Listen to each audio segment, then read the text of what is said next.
Experiment किया होगा या कुछ होगा तो हिमालयस पे हमें ये इसकी डिस्कवरी मिली है सेरिकल्चर में।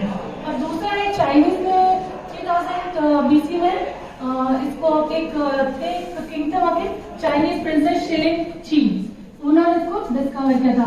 ऐसा कुछ हुआ था कि वो कुछ काम कर रहे थे और कुछ फाइबर चाय में चला गया था, तो ऐसा चाय से फिर वो सिल्क थ्रेड की खोज हुई थी और फिर वहां से पूरे वर्ल्ड में ये फैला है। अब हम सेरिकल्चर प्रोसेस की बात करेंगे।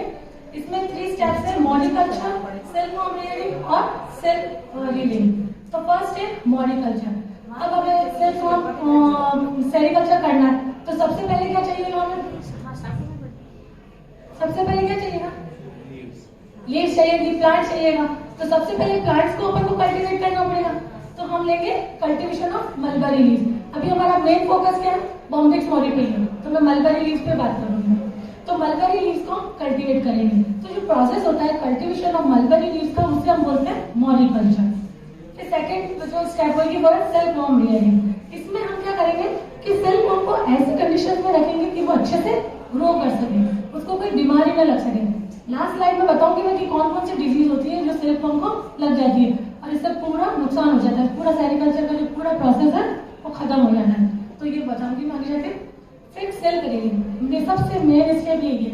इसमें क्या होगा? कोकून जो होगा, कोकून बनेगा, उससे हम सेल थ्रेड निकालेंगे। एक बार वापस मैं लाइफ साइकिल में जाना चाहूंगी। जैसे कि हमने यहाँ पर देखा कि कैटरपिलर बना, कैटरपिलर ने क्या किया? कोकून बनाया। कोकून मतलब उसके ऊपर ऊपर ऊपर थ्रेड बनाता गया उसके प्रोटेक्शन के लिए। तो जो ये कोकून होता है यही सिल्क फाइबर का मेन सोर्स है। फिर इसको मैं बताऊंगी कैसे इससे सिल्क निकाला जाता है।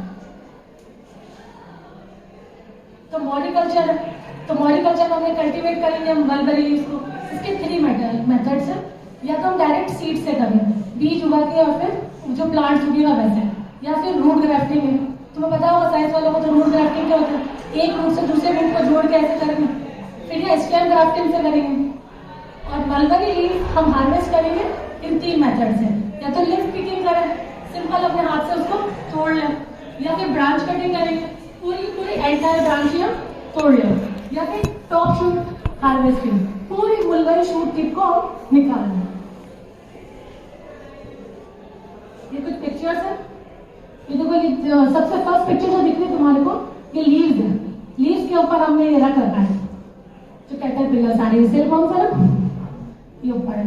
सेकेंड तुम देखोगे कि ये एग्स है, एग से सेल्फ निकल, ये सेल फॉर्म निकल रही है, एग्स। फिर उधर वाला जो हम देख रहे हैं वो देखो, इसमें कोकून बना रहा है, वाइट वाइट वाइट वाइट करके ऐसे कोकून बना रहा है। आया समझ? किसी को प्रॉब्लम?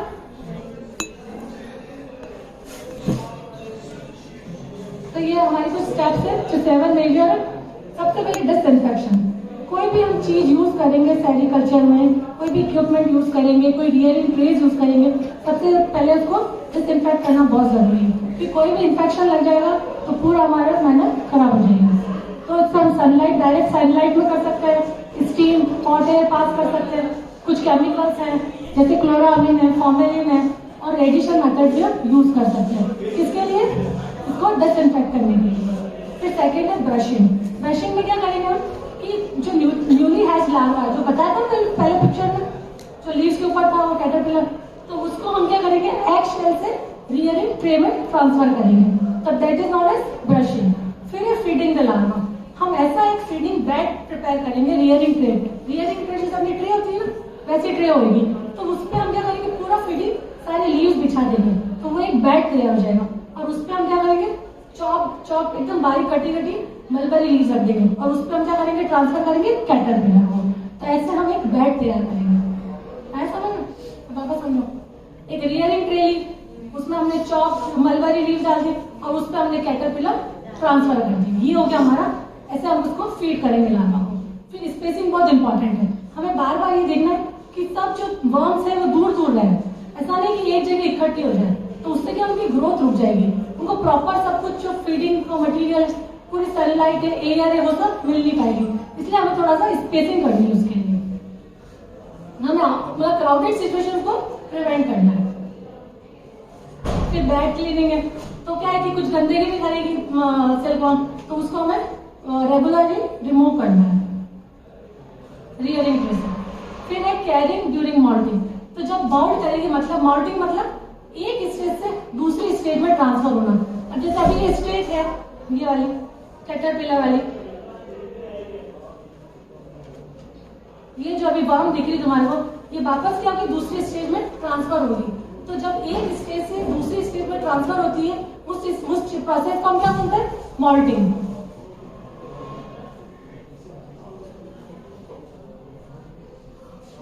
तो हमें इस टाइम ये केयर करना है कि कुछ भी कि उसको बीमारी ना लगे और उसकी पूरी ग्रोथ रहे, यूनिफॉर्म ग्रोथ रहे, कि ऐसा नहीं कि कोई तो छुट्टी रह रही कोई बड़ी रही, ये हमें सब ध्यान रखना है मॉल्टिंग के टाइम।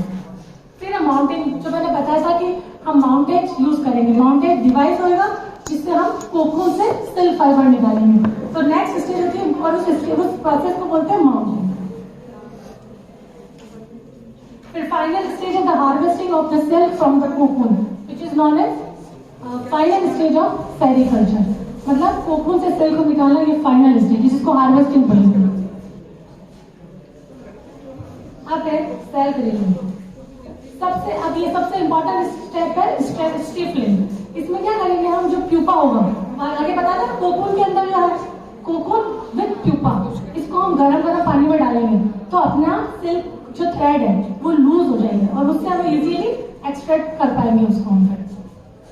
ये देखो यहाँ पे मैंने बताया था, जैसे ये वाला पिक्चर देखो तुम, ये जो दिख रही है सिल्क वर्म, ये मोथ है ना, इसने यहाँ पे एग दिया, यहाँ से लार्वा में चेंज हुआ, फिर यहाँ पे कोकून बनाया। कोकून के बाद हमने इसको एक हॉट वाटर में डाल दिया, उससे क्या है कि अंदर का जो सारा अंदर जो प्यूपा है वो मर जाएगा और सिर्फ कोकून में जाएगा और उसके जो थ्रेड्स है वो लूज हो जाएंगे। ठीक है, और ये जो रीलिंग देखो, उसके बाद है रीलिंग, ये देखो इसमें से ये थ्रेड निकल रहा है और उस पर से हम इसको व्हील पे ऐसे ऐसे करके कलेक्ट कर रहे हैं। तो वापस बताना चाहूंगी मैं, ये देखो ये मोथ, इसने एग दी है लीव्स पे ये फिर इसमें मॉल्टिंग हुई और ये स्टेज ऐसी पहुंची जहाँ पे कोकून बन गया।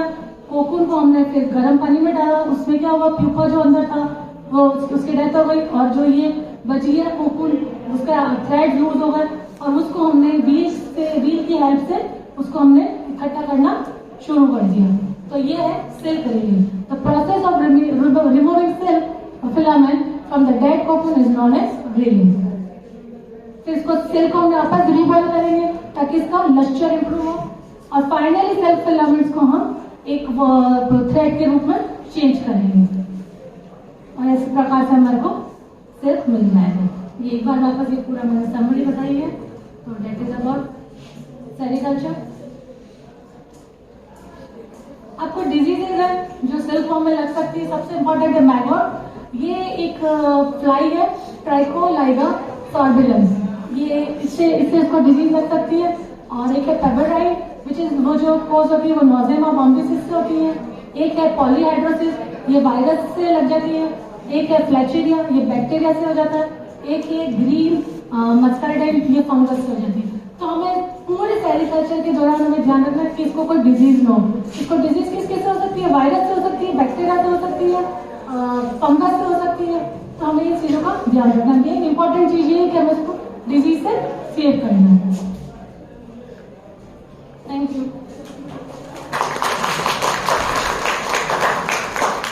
किसी को कुछ पूछना हो तो प्लीज बताइए।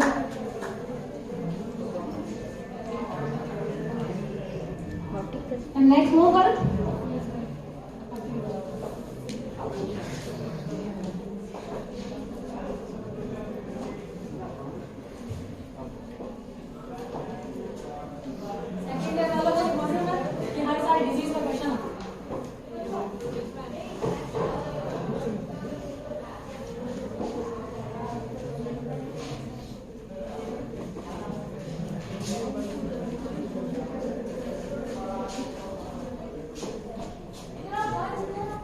Now my next topic is horticulture. Horticulture दो वर्ड से बना है, हॉटस और कल्चर। हॉटस मीन्स गार्डन और कल्चर मीन्स सिंपल जो कल्चर होता है। तो ये हॉर्टिकल्चर एक आर्ट है और एक साइंस है। It can be said as art and science. जिससे हम फ्रूट्स, वेजिटेबल्स, ऑर्नामेंटल फ्लावर्स, जो भी मतलब क्रॉप्स से अलग जो चीजें हैं, फ्लावर्स है, फ्रूट्स है, ग्रेप्स है, वाइन कल्चर, ये सारा उसमें आएगा हॉर्टिकल्चर में। इसका स्कोप क्या है कि एक तो ये बहुत ज्यादा प्रोडक्शन देता है, छोटी सी जगह अपने पास, पर उससे बहुत ज्यादा प्रोडक्शन है। जैसे कि हम वीट, मेज और ये सब करते हैं, वो इतना प्रॉफिटेबल नहीं जितना प्रॉफिटेबल हॉर्टिकल्चर है। और ये बहुत वैल्यूबल है क्योंकि इसमें बहुत हाई न्यूट्रिशंस है, मोस्टली फ्रूट्स एंड वेजिटेबल्स, जो कि बहुत सारे विटामिन से मिलेंगे हमारे को, मिनरल्स मिलेंगे। और ये हमारे ब्यूटी, एनवायरमेंट की ब्यूटी को भी इम्प्रूव करता है। और इससे जो अपने जो छोटे फार्मर्स हैं, मार्जिनल और स्मॉल, उनको बहुत फायदा होता है।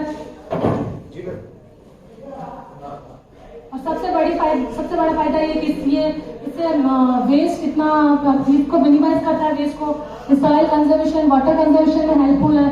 और it enhance the farmers economic, social economic conditions. देखो मैंने कुछ एग्जांपल दे रखे हैं। हॉर्टिकल्चर में देखो एक टाइप का लैंडस्केप डिजाइन। लैंडस्केप डिजाइन मतलब जैसे तुम कहीं भी लोग जाते हो तो तुम्हें ऐसे गार्डन वगैरह ऐसे नहीं दिखता, ऐसे ग्रीनरी, कोई बिल्डिंग है, कोई मतलब तब ब्यूटीफुली कर रखा है। जैसे किसी होटल्स में जाते हो, बाहर ऐसे गार्डन अच्छा कर रखा है, जैसे कि हिल पे कुछ प्लांटेशन कर रखा है, तो ये लैंडस्केप डिजाइन है। ठीक है कि किसी भी जगह की ब्यूटी को बढ़ाता है। फिर सेकेंड है फ्रूट एंड वेजिटेबल ग्रोइंग। ये मैंने बता ही दिया कि हॉर्टिकल्चर मेन क्या है, फ्रूट और वेजिटेबल्स को ग्रो करना, अदर देन वीट, मेज और राइस। फिर ये इसका कंसल्टेशन और ट्रेड में भी काम आएगा। जैसे हमारे कितने फॉरेन इंपोर्ट्स है, वो इसके हॉर्टिकल्चर की वजह से ही हो रहा है। फिर ब्यूटी एंड ऑर्नामेंटल प्लांट, अभी इसका बहुत स्कोप है। अभी सब जगह आपको ये मिलेगा, ब्यूटी, तुमने देखा है ब्यूटी और ऑर्नामेंटल प्लांट्स है, कितने डेकोरेशन वगैरह में सब यही यूज आ रहा है। अब मैं कुछ बताऊंगी, कुछ एग्जांपल्स हैं मतलब टाइप्स ऑफ हॉर्टिकल्चर। फर्स्ट है आर्बोरिकल्चर। इसमें सारे ट्रीज, श्रब्स और जो भी ये पेरिनियल ब्यूटी प्लांट्स हैं उनको हम पढ़ते हैं और कल्टीवेट करते हैं और इसको मैनेज करते हैं।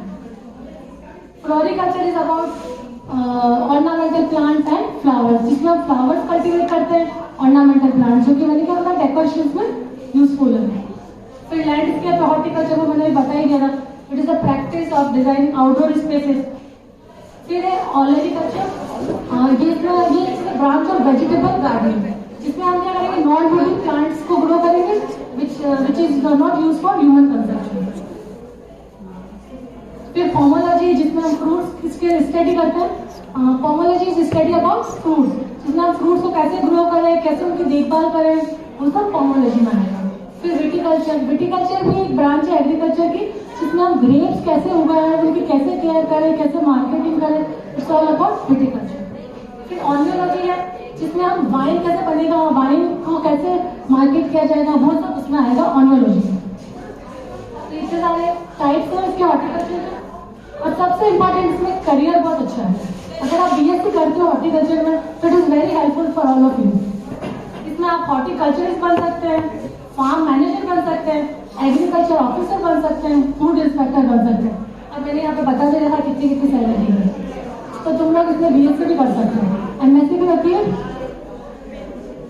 ये इट्स ऑल अबाउट एग्रीकल्चर।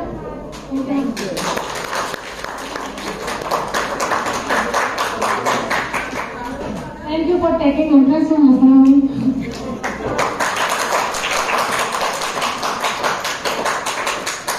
बहुत बहुत धन्यवाद। अब मैं प्राचार्य महोदय से निवेदन करती हूँ कि वो आए तथा अपने उद्बोधन से हम सभी को लाभान्वित करें। Please ma'am.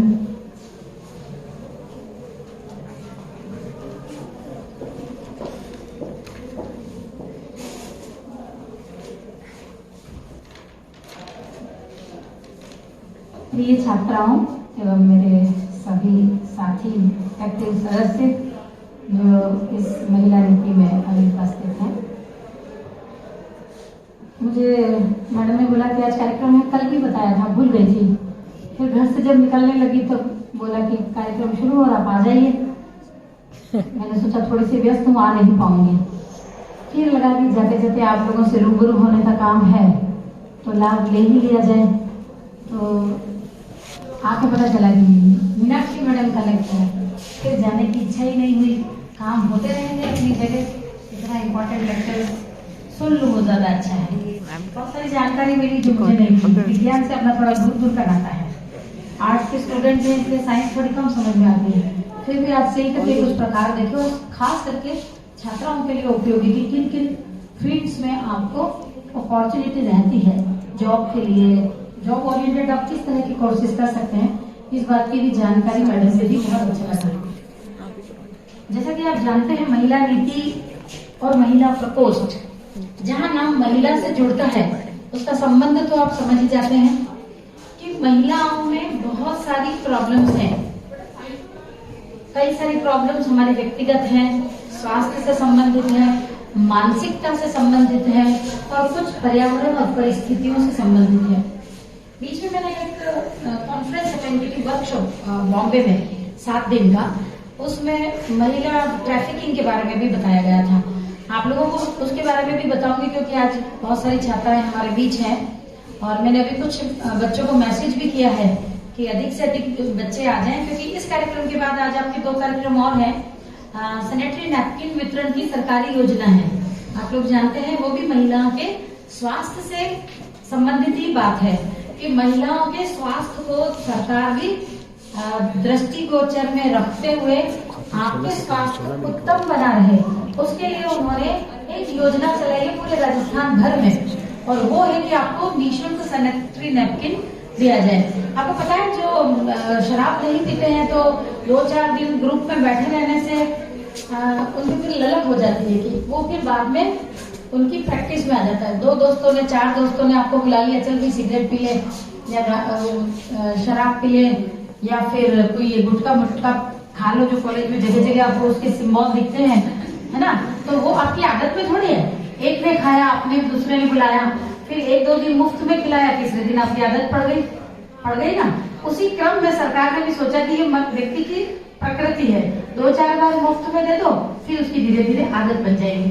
इन चीजों में हमें सावधानी रखनी है कि फ्री में दी जाने वाली उन चीजों को हम अवॉइड करें जो हमारे स्वास्थ्य के लिए हानिकारक हो, जिनका कि मैंने अभी आपको नाम लिया कि शराब है, गुटखा है, या जो भी जो महाविद्यालय में जगह जगह आपको दिख रहे हैं। हमने लिखा है कि धूम्रपान करने पर या कोई भी नशा करने पर दंड दिया जाएगा। किसको दंड दें? महाविद्यालय में हर कदम पे आपके नशे के प्रमाण में मिल रहे हैं और कहाँ पकड़े। लेकिन ज्ञान के अलावा गुरु क्या कर सकता है? मरने से तो रहा, ज्ञान ही दे सकता है ना, कि आप इस तरह से अपने ज्ञान का उपयोग करें। उसी क्रम में महिला ट्रैफिकिंग के बारे में मैं बता रही थी, भटकती नहीं हूँ दिशा में। आज बहुत अच्छा अवसर मिला है मुझे बच्चों के सामने रूबरू होने का, कि अक्सर देखा जाता है आजकल लव जिहाद का आपने जगह जगह सुना है, तो लव जिहाद है चलो एक कम्युनिटी के लिए हो गया, लेकिन जनरली बच्चों के द्वारा, यंगस्टर्स के द्वारा, चाहे वो महिला हो या पुरुष हो, माँ बाप का नहीं मानना और विद्यार्थियों की शान है कि अनुशासन में नहीं रहना, ये आज के 2 सबसे बड़े गुणों के रूप में व्यक्ति देख रहा है जिन्हें। समझ में आया? छात्राएं या बच्चे या बच्चियां दोनों परिवार में बड़े बुजुर्गों का नहीं मानना, ये अपनी विद्वत्ता की निशानी समझ बैठे हैं। दोबारा रिपीट कर रही हूँ, परिवार में बड़े बुजुर्गों का नहीं मानना ये छात्र छात्राओं का एक विशेष रोग हो गया है, और वो उस रोग को अपना गुण मानने लगे हैं कि अगर हम ज्यादा पढ़ गए तो पेरेंट्स का नहीं मानेंगे, उन्होंने जो कहा है वो नहीं करेंगे, जो भी बातें हो रही हैं उनको घर में शेयर नहीं करेंगे, उन्होंने कहा है उसकी विपरीत दिशा में ही चलेंगे। और उसी का परिणाम है कि ट्रैफिकिंग का जो आज जबरदस्त केस हो रहे हैं, जब शादी करके ले जाते हैं, जरूरी नहीं है ट्रैफिकिंग तो एक स्पेशली वो हो गया कि लड़कियों को कहीं भी किसी भी तरीके से आगाह करके या पुरुषों को बहला फुसला के बरगला कर बाहर ले जाके उनके साथ शोषण किया जाना। और शोषण हर तरह का होता है, शारीरिक, मानसिक, आपको फाइनेंशियली, हर तरह का। आपको जैसे कीमत के लिए फिक्स कर दिया कि आपको 5,000, 10,000, 15,000 दिए जाएंगे और आपको एक बंधुआ मजदूर की तरह काम करना है। यंगस्टर्स में बहुत हो रहा है, एब्रोड जाने के लालच में लोग एक फिक्स सैलरी पे चले जाते हैं, तो वहां उनके साथ जो भी काम कराए जाते हैं वो सारे करने हैं। ये तो हो गया पुरुषों से संबंधित। और महिलाओं के लिए है फंसा के लड़कियों को ले जाते हैं, शादी कर लेते हैं, शादी का बहाना कर लेते हैं, बाद में निकलता है लड़का पता नहीं कौन सी जाति का निकलता है, उसके साथ जबरदस्त शोषण अत्याचार वो सब होता रहता है। और उसमें फिर लड़की की स्थिति ये हो जाती है कि क्योंकि माँ बाप से कहकर नहीं निकली, माँ बाप का परिवार का माना नहीं, तो दोबारा उनके सामने खड़े होने की स्थिति नहीं है, आकर कैसे मिला पाएंगे, कैसे जाएंगे दोबारा।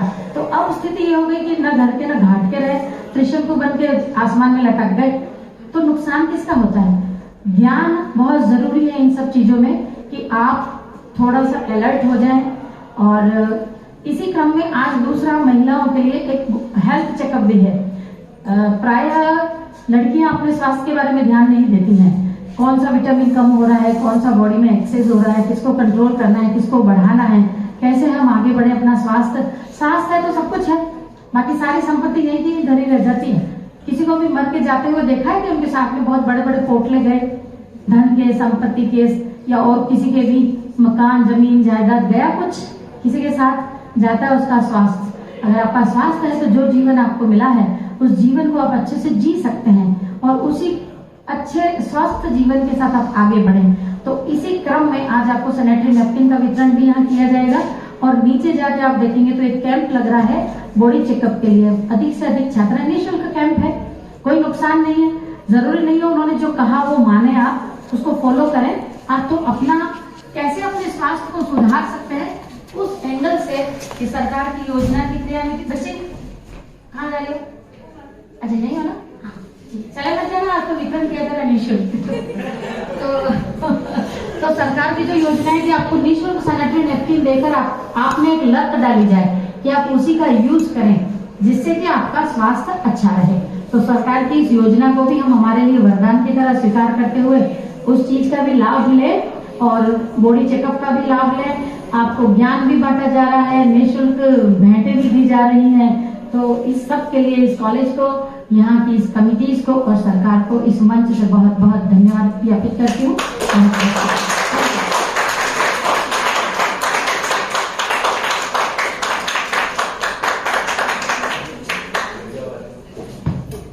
बहुत बहुत धन्यवाद मैडम।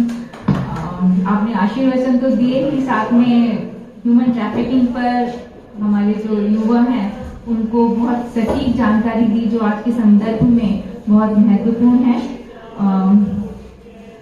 एक कहावत है, कहते हैं कि घोड़े को पानी के पास जबरदस्ती ले तो जाया जा सकता है, लेकिन पानी पीने के लिए उसको मजबूर नहीं किया जा सकता, पानी उसको खुद ही पीना होता है। तो सरकार, यहाँ का महाविद्यालय, यहाँ के प्राचार्य, यहाँ के स्टाफ मेंबर्स सभी कोशिश कर रहे हैं कि आपको वो ज्ञान रूपी जल के पास तो पहुंचाया जाए, लेकिन उसको लेना है या नहीं लेना ये आपके ऊपर निर्भर करता है। बहुत से ऐसे लोग हैं, कहते हैं ना, crowns of leadership are few, the followers move in throng. बहुत सारे लोगों के पास जानकारी आती होगी, लेकिन उनमें से कोई एक उसको प्रैक्टिकल लेवल पर अर्न करके कहाँ पहुंच जाता है और कुछ लोग वहीं के वहीं रह जाते हैं। आज की जो जानकारी है, अगर आप किसी को खुद नहीं स्टार्ट कर पाते, एक स्टार्टअप की तरफ भी आप इसको ले सकते हैं या फिर अपने साथियों को आसपास गाइड कर सकते हैं। बहुत अच्छा प्रोफेशन है। आपको बताया मैडम ने कि सिल्क कितना महंगा मिल रहा है, और सिल्क की साड़ी में गई वहां तो पता चला स्टार्टिंग 25,000 रुपए से है। अगर आप ये करते हैं, मैंगलोर सिल्क पता किया था 25,000 रुपए से स्टार्टिंग है, तो अगर आप करते हैं तो आप इस पर अपना एक बिजनेस भी खड़ा कर सकते हैं। और यहाँ पे एक SBI ट्रेनिंग इंस्टीट्यूट है, वो आपको कुछ नए स्टार्टअप्स में हेल्प भी कर सकता है। तो बस ये जानकारी मैं देना चाहती थी। और अब कार्यक्रम के अंतिम कड़ी में मैं निवेदन करती हूँ हमारी सह प्रभारी डॉक्टर चेतना टिकीवाल से कि वो औपचारिक धन्यवाद ज्ञापित कर कार्यक्रम का समापन की तरफ। धन्यवाद।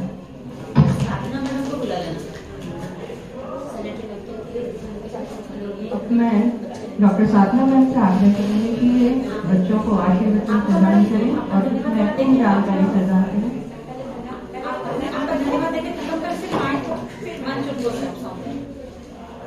थैंक यू विनीता मैम, और साथ ही हमारी प्राचार्य महोदय का भी बहुत बहुत धन्यवाद, जिन्होंने कई महत्वपूर्ण जानकारियों से आज छात्राओं को अवगत कराया।